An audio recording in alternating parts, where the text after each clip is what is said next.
Di sana, mereka menemukan gundukan tanah yang mencurigakan. Dan setelah digali, ditemukanlah.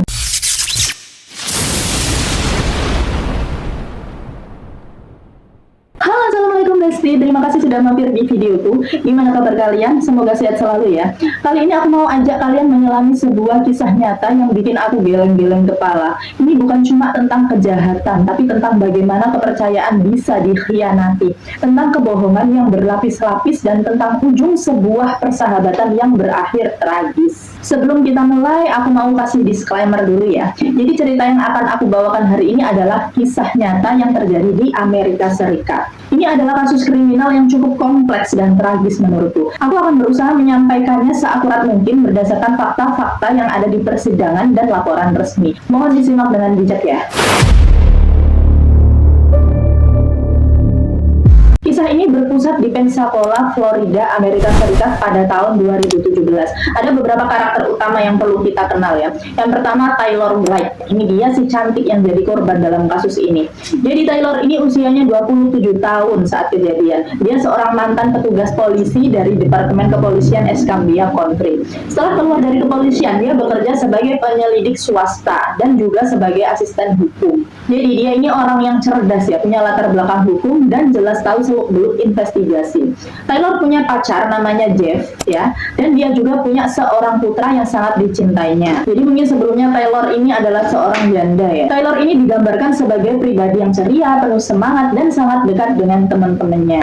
Tokoh yang kedua, ingat ya Besti, Ashley M. Chartur. Ini dia karakter yang bikin kita semua miris nih. Ashley ini usianya 39 tahun saat kejadian, mirip dengan Taylor. Ashley juga punya latar belakang di bidang penegakan hukum. Dia adalah mantan penyelidik tempat kejadian perkara untuk Departemen Kepolisian Escambia County. Setelah itu dia sempat bekerja sebagai seorang teknisi di sebuah klinik dokter hewan. Ashley ini teman dekatnya si Taylor ya. Mereka sering menghabiskan waktu bersama. Ashley sudah menikah dengan seorang pria bernama Zachary M. Chartur, dan mereka punya seorang putri. Ashley digambarkan sebagai sosok yang ramah di luar, tapi ternyata menyimpan banyak rahasia. Tokoh yang ketiga ya, ini Zachary M. Chartur. Ini suaminya si Ashley tadi ya.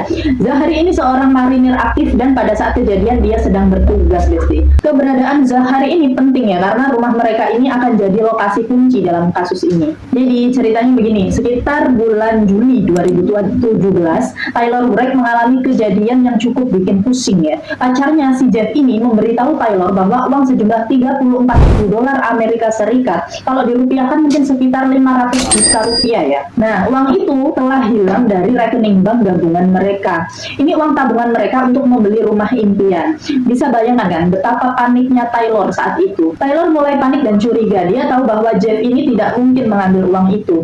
Setelah diselidiki, Jeff ternyata sudah mentransfer uang itu ke rekening bank milik Taylor saja agar lebih aman. Tapi Taylor juga tahu hanya ada satu orang lagi yang punya akses ke rekening itu, yaitu si Ashley M. Chartur, sahabatnya tadi. Bagaimana Ashley bisa punya akses? Nah, ini jadi sebelumnya Taylor pernah meminta Ashley untuk membantunya mengurus beberapa hal keuangan.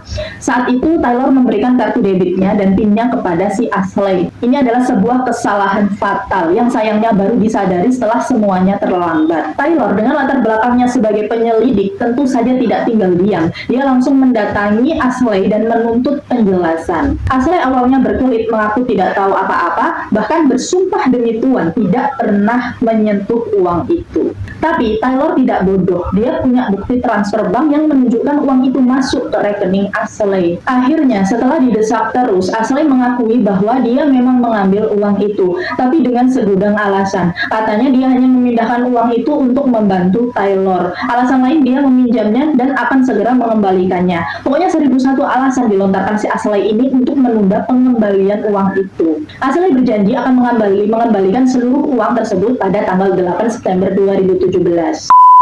Nah, tibalah tanggal 8 September 2017, hari yang dijanjikan si Ashley ini untuk mengembalikan uang Taylor. Menurut kesaksian Jeff, pacar Taylor berangkat dari rumahnya ini sekitar pukul 11 pagi. Ya, dia pergi dengan mobilnya Honda CR-V hitam. Taylor saat itu sangat bersemangat dan optimis. Dia yakin si Ashley ini akan menepati janjinya. Dia sempat berkomunikasi dengan Jeff, memberitahu bahwa dia sedang dalam perjalanan untuk bertemu Ashley dan mengambil uangnya. Namun setelah itu komunikasi terputus. Jeff mencoba menghubungi Taylor berulang kali, tapi tidak ada jawaban. Karena khawatir, akhirnya Jeff melaporkan Taylor menghilang ke polisi pada 11 September 2017. Dari laporan si Jeff tadi, akhirnya polisi mulai melakukan penyelidikan. Hal pertama yang mereka lakukan adalah melacak ponsel Taylor dan mobil Honda CR-V-nya. Dari rekaman CCTV dan data GPS, terungkap bahwa mobil Taylor terakhir terlihat di sekitar kediaman Ashley dan Zachary M. Chartur di Cantonment, Florida. Ini jadi petunjuk pertama yang sangat kuat. Nah, saat diinterogasi, si Ashley M. Chartur ini memberikan keterangan yang berbelit-belit dan tidak konsisten. Awalnya dia mengaku tidak bertemu Taylor sama sekali pada 8 September. Namun, setelah polisi menunjukkan bukti bahwa mobil Taylor ini terlihat di dekat rumahnya, Ashley ini mengubah ceritanya. Dia bilang, ya, Taylor memang datang, tapi hanya sebentar untuk mengambil beberapa barang. Ashley mengklaim bahwa Taylor pergi setelah itu dan dia tidak tahu kemana. Keterangan Ashley ini sangat mencurigakan kan ya Besti? Apalagi ada saksi lain yang melihat Taylor ini masuk ke rumah Ashley pada pagi hari 8 September dan tidak pernah terlihat keluar lagi setelah itu. Salah satu bukti kunci dalam kasus ini datang dari rekaman kamera keamanan tetangga si Ashley ini. Rekaman itu menunjukkan mobil Honda CR-V milik Taylor ini tiba di kediaman M. Chartur pada pagi hari tanggal 8 September. Sekitar 2 jam kemudian, pada pukul 1.07 siang,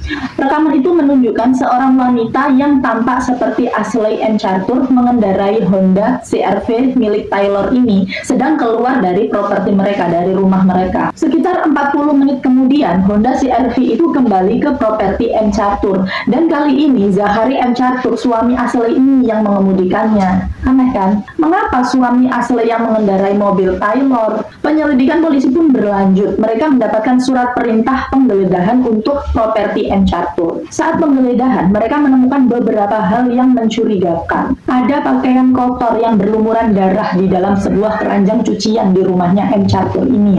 Darah itu kemudian dipastikan cocok dengan DNA Taylor Wright. Bukti yang kedua, ponsel Taylor Wright ini ditemukan di dasar danau di dekat rumah M. Chartur. Ponsel itu rusak parah dan tampaknya sengaja dibuang. Dan yang paling mengerikan, pada 19 Oktober 2017, hampir sebulan setelah hilangnya Taylor ini, para penyidik menemukan sesuatu di belakang rumah M. Chartur, di area rawa-rawa terpencil. Di sana, mereka menemukan gundukan tanah yang mencurigakan. Dan setelah digali, ditemukanlah jenazah Taylor Wright yang terkubur dangkal di sana. Otopsi kemudian mengungkapkan bahwa Taylor ini meninggal akibat luka tembak di belakang kepalanya. Ini jelas bukan kecelakaan ya. Dengan penemuan jenazah dan bukti-bukti yang terkumpul, Ashley M. Chartur ditangkap dan didakwa atas pembunuhan tingkat 1 pada 25 Oktober 2017. Sedangkan Zachary M. Chartur, suaminya ini juga didakwa dengan tuduhan aksesori setelah fakta, karena diduga membantu menyembunyikan kejahatan istrinya. Persidangan Ashley M. Chartur dimulai pada Agustus 2019. Jaksa penuntut umum menghadirkan bukti-bukti yang sangat kuat. Yang pertama, transferan uang $34.000 dari rekening Taylor ini ke rekening Ashley. Yang kedua, keterangan Ashley yang berubah-ubah dan penuh kebohongan. Kemudian yang ketiga, ada rekaman CCTV yang menunjukkan pergerakan mobil Taylor tadi. Yang keempat, pakaian berdarah dengan DNA Taylor di rumah Ashley. Yang kelima, ada ponsel Taylor yang ditemukan di danau tadi. Yang ketujuh, kesaksian teman-teman dan keluarga Taylor tentang pertemuan terakhirnya dengan Ashley. Motif yang diajukan jaksa sangat jelas. Ashley membunuh Taylor karena Taylor menuntut uangnya kembali. Taylor mengancam akan melaporkan Ashley ke polisi jika uangnya tidak dikembalikan. Ashley yang tidak ingin reputasinya hancur dan mungkin juga menghadapi masalah hukum, memilih jalan kejahatan yang paling keji. Pada 26 Agustus 2019, setelah beberapa hari persidangan, juri menyatakan Ashley M. Chartur ini bersalah atas pembunuhan tingkat 1. Dia kemudian dijatuhi hukuman penjara seumur hidup tanpa kemungkinan pembebasan bersyarat. Sementara itu, Zachary M. Chartur ini, suaminya Ashley ini, juga mengakui kesalahannya dalam menyembunyikan jenazah. Dia dihukum 10 tahun penjara. Kisah Taylor Wright ini adalah pengingat ya betapa berbahayanya menyimpan rahasia dan betapa dahsyatnya konsekuensi dari kebohongan. Seorang mantan polisi yang punya masa depan cerah harus meregang nyawa di tangan teman dekatnya sendiri hanya karena uang. Kasus ini meninggalkan luka mendalam bagi keluarga dan teman-teman Taylor, terutama bagi putranya yang harus tumbuh tanpa ibunya. Ini juga jadi pelajaran bagi kita semua untuk selalu berhati-hati dalam mempercayakan hal pribadi ya, terutama masalah keuangan kepada siapapun.